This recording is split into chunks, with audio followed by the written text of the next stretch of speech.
Hey there, folks. Let's talk about the homework we did in class last time.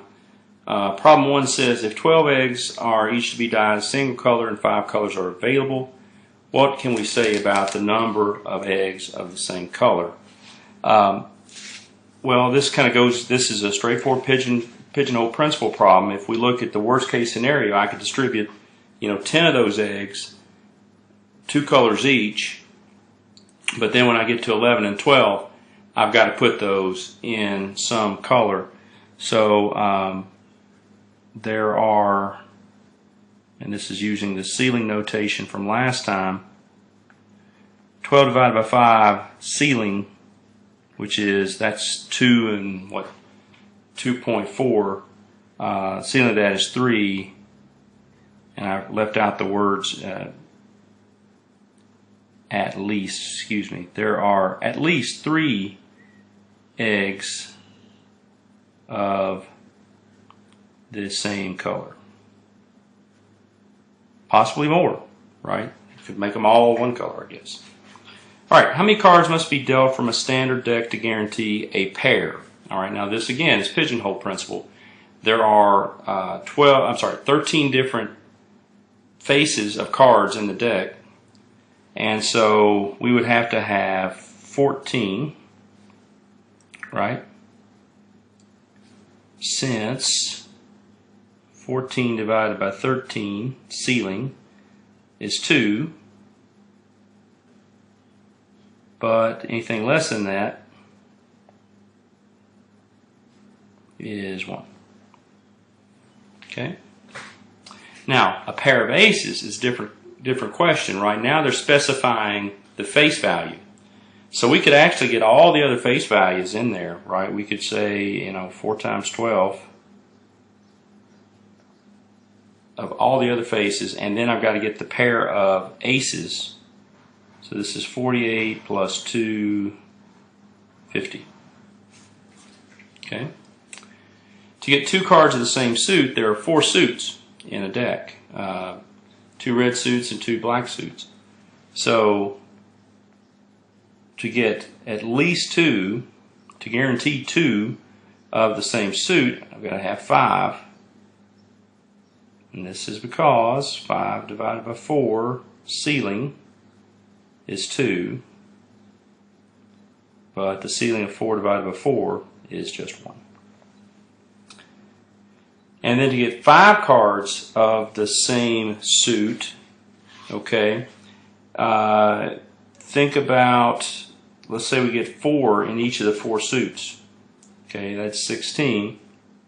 And then 1 more would be needed to get 5 cards in the same suit. And this is since 17 divided by 4, ceiling.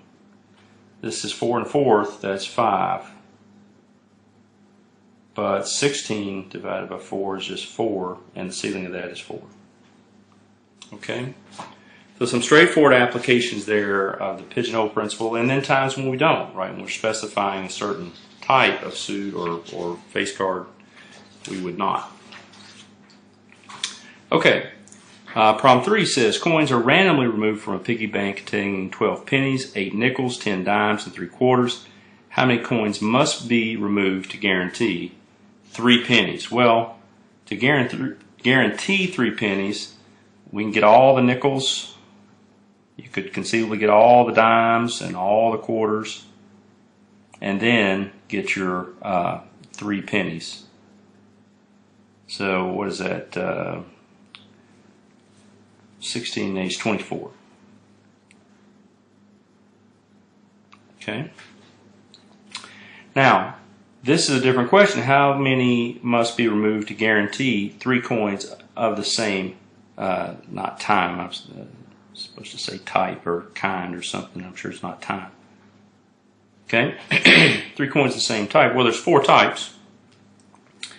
And so I could get 2, theoretically 2 of each of the 4 types. And then that 9th coin would force me into one of those types. And again, this is since 9 divided by 4, ceiling, is 3. But anything less than that 8 divided by 4 is just 2. To get 3/4, this is just kind of like part A. You could get everything else that's there. You get the 12 pennies, you could get the 8 nickels, you could get the 10 dimes, and then to get the 3/4, you could actually then just get the last 3/4. That's it. So what is this? 20, 30, 33. To get a pair of pennies and a pair of dimes. Now what you got to think about here is that we're specifying types, okay? And also we could completely get, well, I guess what I'm trying to say is you'll get one pair before you get the other. I mean, that goes without saying. And once you have one pair, you could get everything else in that before you finish the other pair, right? Or even before you start that pair. So the pennies and dimes are what we want. We could get, theoretically, the nickels and the quarters first. And then I could get either the pennies or the dimes, the pair, but then have to get the rest of them before I fill out the other one. Worst case scenario, right? So the one that involves the most coins is to fill up the pennies first and then get the 2 dimes. If I had done that, get all the dimes, then the 2 pennies, that would have been a lesser number, and we're not guaranteed that I can pull it off in that lesser number. I've got to look for the biggest number, right, that will guarantee that. So this is 25, I think, yeah. And then the number of coins that must be removed to guarantee a pair of one type of coin and then a pair of another type. Well, it's really the same idea. We're not specifying the types, but I could, once I have formed a pair in one of those coins, whatever it is, I could then get like a single of the rest of them, and then the next coin would give me a pair, right? So we have to look for the scenario where you have to put in the most coins before going to the other coins. And that's if we do pennies. So let's say we get all the pennies and then one of each of the rest, and then that next one puts them over the top. So that's 16. Okay.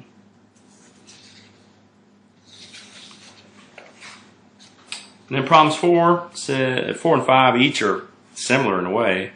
4 says, show that any 3 integers contain a pair whose sum is even. Well, we know from our previous work that if I add two numbers that have the same parity, by parity I mean either even or odd, then I get an even number, right? So I kind of point that out, that 2 integers of the same parity add up to an even integer. And now this is straightforward. Pigeonhole principle, right? There are 2 parities.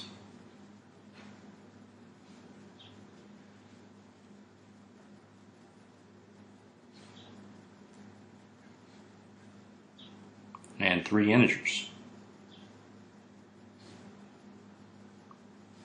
So by the pigeonhole principle,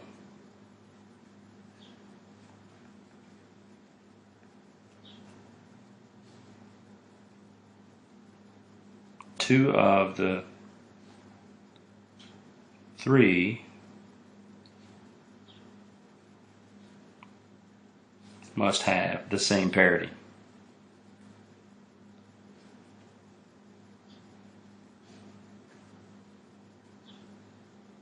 Their sum is even. That's it. 5 is actually very, very similar to that. We're talking about lattice points. These are coordinates in the plane that have integer coordinates. And so we're asked, okay, show that any 5 lattice points have a pair determining a segment, line segment, whose midpoint is also a lattice point. Well, it's the same notion here, right? To find a midpoint, we divide by 2. And I want to make sure that if I'm dividing by 2 and getting an integer, that thing I'm dividing by 2 has to be an even integer, right? So there are 4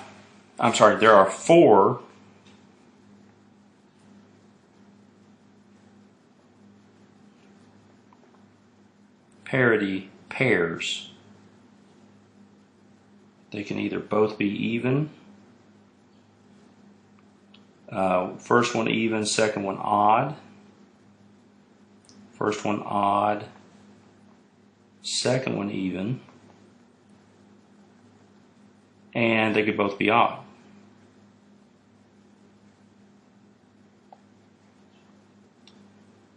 There are 5 lattice points.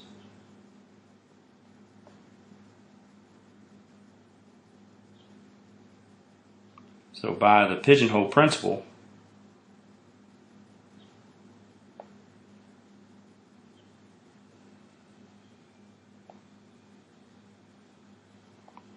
two of these have the same parities in the respective coordinates.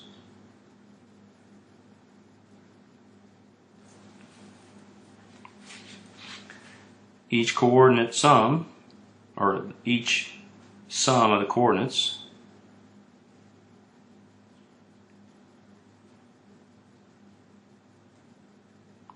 is even. So the midpoint is an integer pair. That's it. Box, box, box. Okay, those are the ones we did in class. We will pick up with number 6 on Thursday and talk about our final. Okay, have a good rest of the day.